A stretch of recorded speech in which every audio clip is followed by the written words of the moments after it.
Aminoglycosides are the drugs which are bactericidal in nature. They are the antibiotics. They are bactericidal drugs. That means they causes the killing of the bacteria. They just does not arrest the growth of the bacteria, but instead they cause killing of the bacteria. The examples of aminoglycosides are streptomycin, amikacin, gentamicin, tobramycin, neomycin, kanamycin, and capreomycin. They are bactericidal. Mechanism of action of these drugs.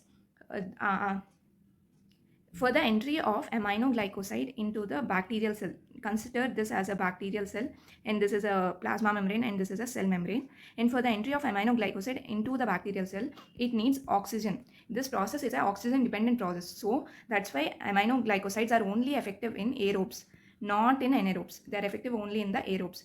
After entering into the bacterial cell, aminoglycoside binds to the 30S ribosome of the bacterial cell. Their mechanism of action in the bacterial cell is to inhibit the protein synthesis. They inhibit the protein synthesis in 3 ways. First way is they inhibit the initiation step of the protein synthesis. Second way is they inhibit the polysome formation. And the third step is they not inhibition, they cause mRNA misreading. Misreading of mRNA occurs because of the aminoglycosides. Because of mRNA misreading, defective proteins are formed.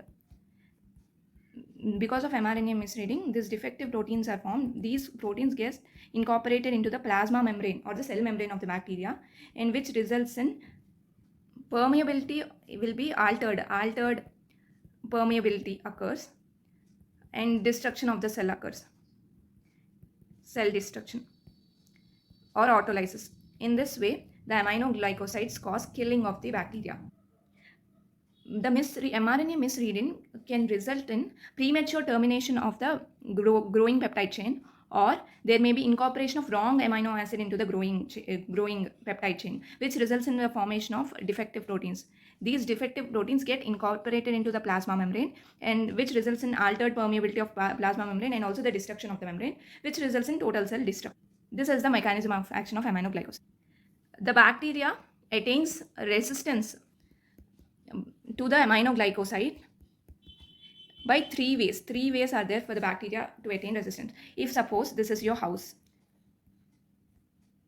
and you have a 10 kg or some amount of gold which is valuable in your house, how will you protect it? First, you will keep a guard here so that no robber or thief will enter into your house. This guard prevents the entry of the robber. If suppose because of some if suppose the guard didn't work properly, this first guard, and if suppose the thief entered unfortunately, then you will keep a second guard here who fights with this thief. If suppose this thief also didn't function properly or he didn't work properly, you'll keep a lock here, safety lock, so that that lock cannot be broken by the thief. In the same way, the bacteria protects itself from the drug, that is the aminoglycoside, by first making the aminoglycoside enable to enter into the cell, which is the bacterial cell. The aminoglycoside will have inability to enter into the cell. Next, the bacteria secretes some enzymes which makes the aminoglycoside inactive. Inactivation of the aminoglycoside will occur. And thirdly, there will be inability. Bacteria causes it undergoes changes and results in inability of the aminoglycoside to attach to the 30S ribosome. Like the same way, here it is a lock here in of protecting the 10 kg gold. Here the bacteria protects itself by undergoing changes so that aminoglycoside will be unable to bind to its 30S ribosome. In these are the 3 ways which the bacteria takes for getting the resistance against the aminoglycoside. The general features of the aminoglycosides are, first is they are bactericidal.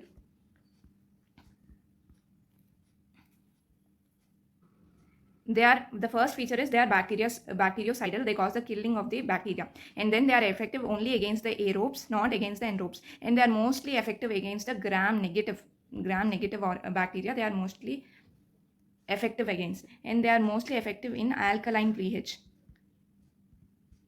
The most important side effects of the aminoglycosides are they cause nephrotoxicity and ototoxicity. Aminoglycoside is generally contains 2 or more amino acids, they are bind to the hexose ring by a glycoside linkage.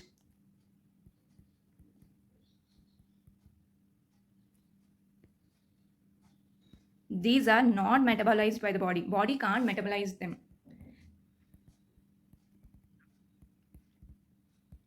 They are excreted unchanged in the urine. So as they are excreted by the kidney, dose regulations, that is dose reduction, should be done during the renal failure cases. In renal failure cases, dose reduction must be done, and they are not effective when taken orally. Better to give IV because they are highly polar compounds. These highly polar compounds are ineffective absorption by the GIT, so they are not effective to be given orally. Then generally they are given. They are mostly concentrated in extracellular fluid, ECF. They're concentrated in the extracellular fluid, and they have poor penetration to the CSF. Poorly they are penetrated into the CSF. In the extracellular fluid, they are highly concentrated. They exhibit partial cross resistance among themselves. Partial cross resistance.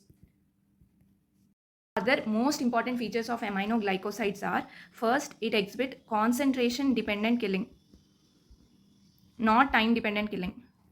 They exhibit concentration dependent killing, which is an important feature of aminoglycosides, because if the concentration is more the concentration of the aminoglycoside in the plasma, more concentration, more rapidly it kills the bacteria.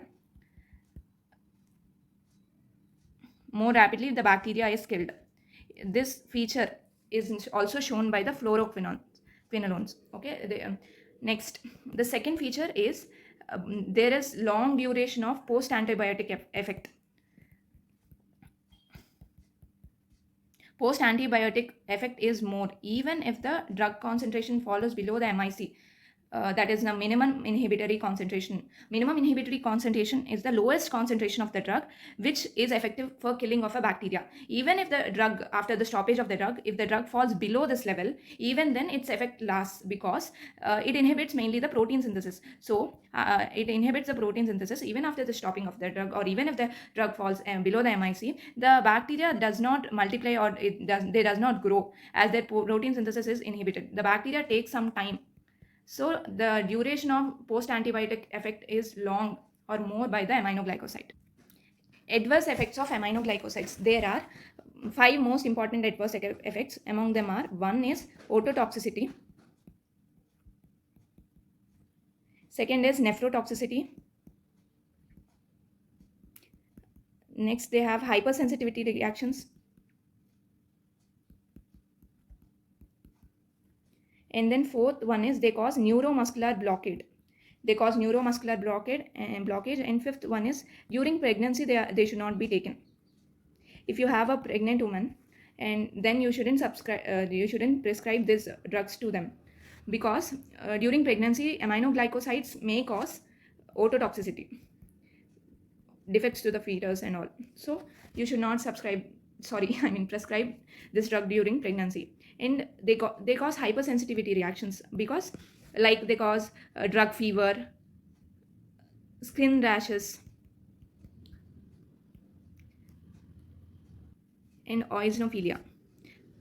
Eosinophil concentration increases. These are the hypersensitivity reactions. They may show cross sensitivity among themselves also, which is generally rare. Next, when it comes to the neuromuscular blockade, due to the neuromuscular blockage, there will be 2 conditions. One is muscle paralysis, and the other is apnea. Muscle paralysis and apnea are caused due to the neuromuscular blockade. They generally are reversible. These effects are reversible by taking calcium salts. The aminoglycosides, they inhibit the release of the acetylcholine from motor nerve. As the acetylcholine is not released from the motor nerve, these effects occur. To this condition, mainly myasthenia gravis, people who are suffering from this disease, they are mostly susceptible. So we shouldn't prescribe these drugs to these patients who are suffering from the myasthenia gravis. And then comes to the nephrotoxicity. These drugs generally get concentrated in the renal cortex and cause the nephrotoxicity. The symptoms or the clinical effects of nephrotoxicity are impaired ability for the concentration of the urine and albuminuria, that is excretion of the albumin into the urine. To this nephrotoxicity, who are more susceptible are elderly. We shouldn't prescribe these drugs to this elderly patients. Next, who have pre-existing renal diseases. Already, if the renal diseases are present, we should not give this drug to them. And also, we shouldn't give this drug to patients who are already taking nephrotoxic drugs. The other nephrotoxic drugs are like vancomycin, cephalosporin, cisplatin, and AMB. These are the other nephrotoxic drugs. If they are concurrently using these drugs, we should not. There is more chance of getting the nephrotoxicity. These drugs just concentrated in the renal cortex, and they cause the nephrotoxicity. The clinical effects are generally the impaired ability for the concentration of urine and excretion of albumin in the urine. These effects are generally reversible by discontinuation of the drug. These effects can be reversed. And neomycin, among all the drugs, neomycin has highest ability to cause the nephrotoxicity. And streptomycin has the lowest ability to cause the nephrotoxicity. Ototoxicity is important adverse effect of the aminoglycosides. Generally aminoglycosides get concentrated in endolymph and perilymph.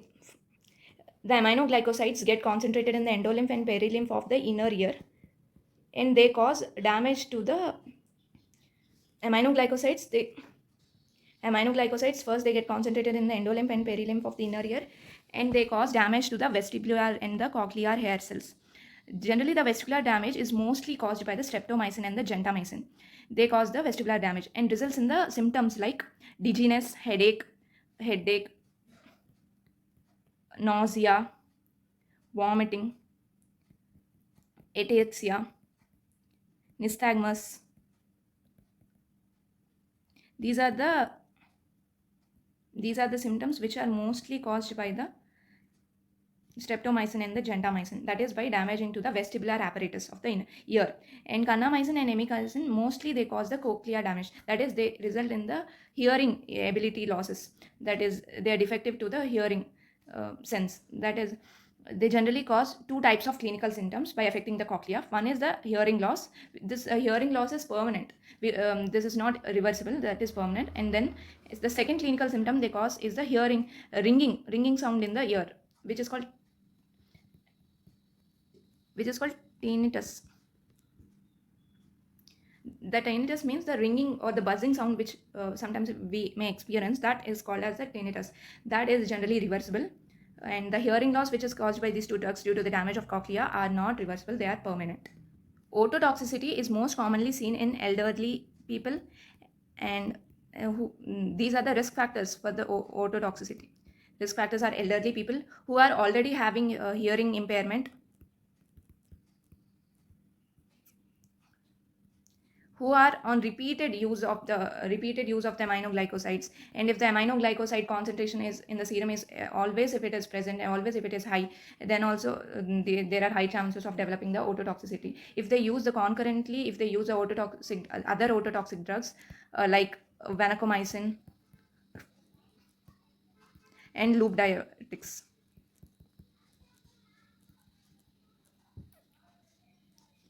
These are the important risk factors for the ototoxicity.